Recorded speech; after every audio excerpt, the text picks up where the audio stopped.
The final miles arrived without drama, and that, strangely, was the most disruptive part. No breakdowns. No emergency stops. No last-minute miracles. Just two machines doing exactly what they were built to do. When the odometers crossed 1,000 miles, there was no applause, no declaration of a winner. Because by then, it was clear the test had never been about outperforming Tesla. It was about exposing a dependency. The Tesla completed the challenge within expectations, efficient, reliable, supported by a massive external energy web. A triumph of infrastructure-backed engineering. But the self-powered car crossed the same line without ever plugging in. That fact landed differently. Because if a vehicle can operate at scale without stopping for energy, the implications don't stay on the road. They ripple outward into logistics, defense, disaster response, rural mobility, and energy policy. It challenges the idea that progress must always scale around centralized systems. It suggests an alternative, systems that carry their own continuity. And that is why this 1,000-mile showdown mattered. Not because one car beat another, but because one of them didn't need permission from the grid to finish the journey.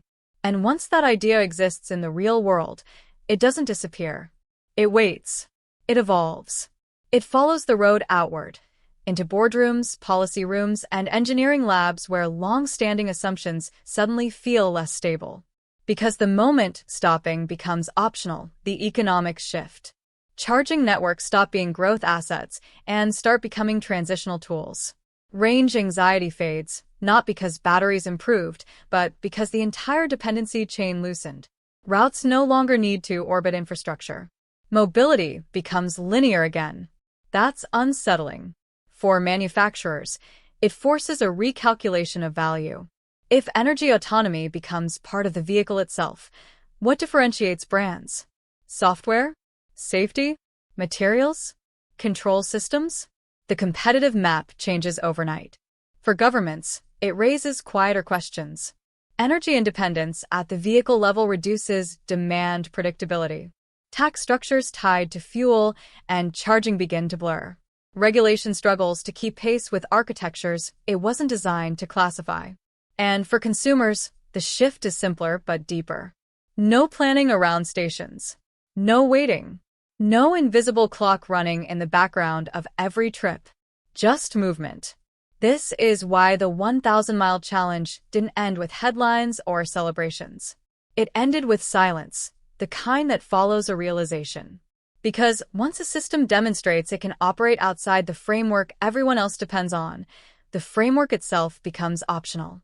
And optional systems don't collapse immediately. They fade. Slowly. Unevenly. Then all at once.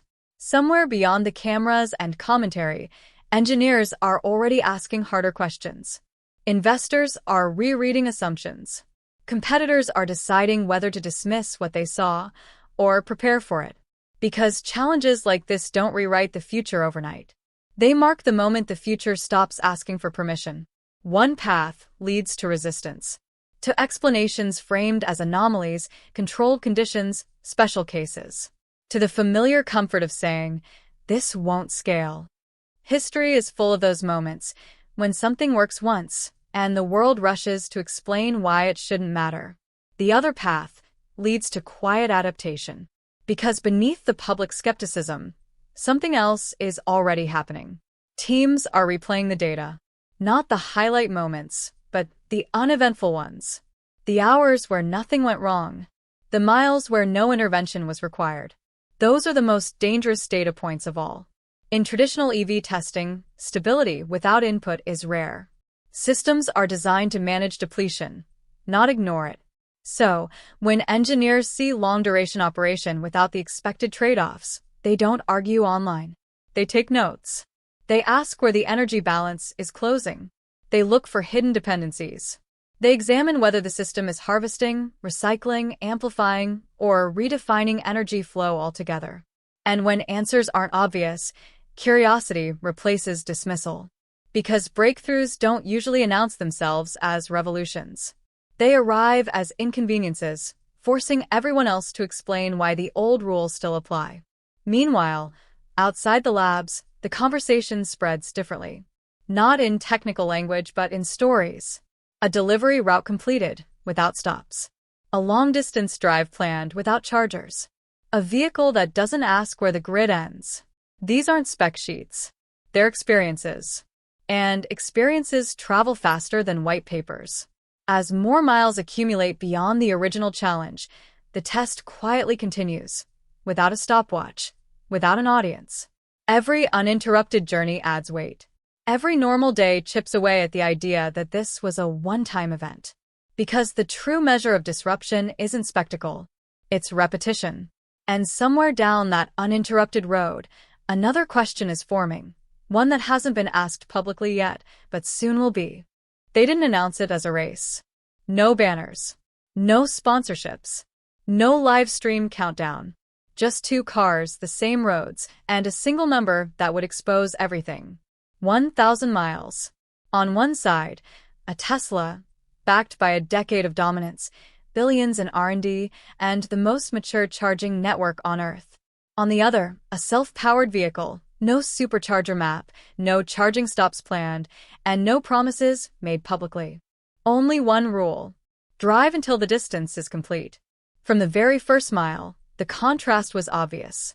The Tesla followed a familiar rhythm: efficiency calculations, range estimates, route planning shaped around charging availability.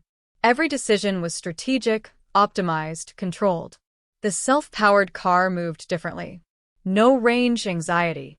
No detours toward infrastructure. No visible concern for what came next. That alone unsettled observers. Because for the past decade, the EV conversation has revolved around one assumption: energy must be managed externally. Batteries must be replenished. Infrastructure must scale. Charging must always be part of the equation. This test quietly removed that assumption. By mile 200, the Tesla had already logged its first planned stop. Everything normal. Everything expected. Charging curves, timing estimates, efficiency reports, textbook execution. The self-powered car didn't stop. By mile 400, analysts began asking different questions. Not about speed, not about comfort, but about consistency. Telemetry showed stable performance. No visible degradation. No emergency compensations. Still no stops. That's when skepticism turned into scrutiny. Because if a vehicle can maintain operational energy over long distances without external input, the implications go far beyond beating another car in a challenge. It questions the foundation of the entire EV ecosystem. At mile 600, the Tesla remained competitive, but its progress was now shaped by infrastructure. Charging locations dictated timing. Downtime became part of the strategy. Again, nothing unexpected. But comparison is unforgiving. The self-powered vehicle continued uninterrupted. No charging cables. No cooling down pauses. No recalculations. Just motion. Inside engineering circles, this is where interest spiked. Not excitement. Interest. The kind that signals something doesn't fit existing models. The kind that forces reevaluation. Because challenges don't need winners to change industries. They only need anomalies. As the miles accumulated, the question stopped being, which car is faster? It became. By mile 750, fatigue had become a factor, but not in the way most people expected. The challenge wasn't stressing the vehicles anymore. It was stressing the framework used to judge them. The Tesla performed exactly as designed. Efficient. Predictable. Supported by one of the most sophisticated energy ecosystems ever built. Its pauses were calculated, its performance steady. But the self-powered car was operating outside that ecosystem entirely. No infrastructure dependency means no scheduling around availability. No peak pricing. No waiting. Movement wasn't optimized around stops, it was continuous by default. That distinction matters more than raw speed. Because transportation isn't measured only in miles per hour. It's measured in hours lost. At mile 850, something subtle but telling happened. Observers stopped tracking the cars separately. They began tracking time. Total elapsed time. Idle time. Energy input versus output. And the numbers didn't line up the way decades of EV thinking suggested they should. By mile 900, the narrative had shifted again. Not to victory or defeat, but to classification. What category does a vehicle belong to when it no longer behaves like an EV? Is it electric? Is it something else? That ambiguity is dangerous for incumbents, because industries are built on categories. As the final stretch approached, both vehicles remained operational. The Tesla, disciplined and proven. The self-powered car, quiet and consistent. But the comparison had already done its damage. The 1,000-mile mark wasn't just a finish line. It was a threshold. That question doesn't demand an immediate answer. It lingers. Because once mobility breaks free from constant external energy input, it challenges more than transportation. It touches logistics, infrastructure, urban design, even how societies think about resilience. When movement becomes self-contained, distance loses its leverage, and systems built around scarcity begin to feel outdated. The 1,000-mile showdown was never about proving superiority.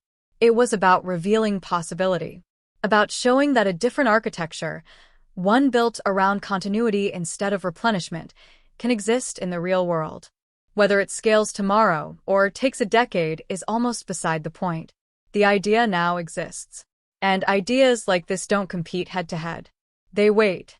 They mature quietly. Then they reshape the field when conditions align. Tesla will keep innovating.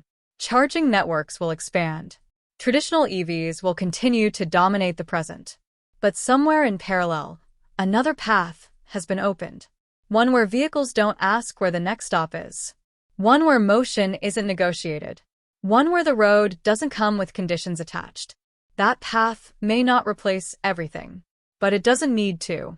Because the moment stopping becomes optional, the future of transportation stops looking incremental and starts looking fundamentally different.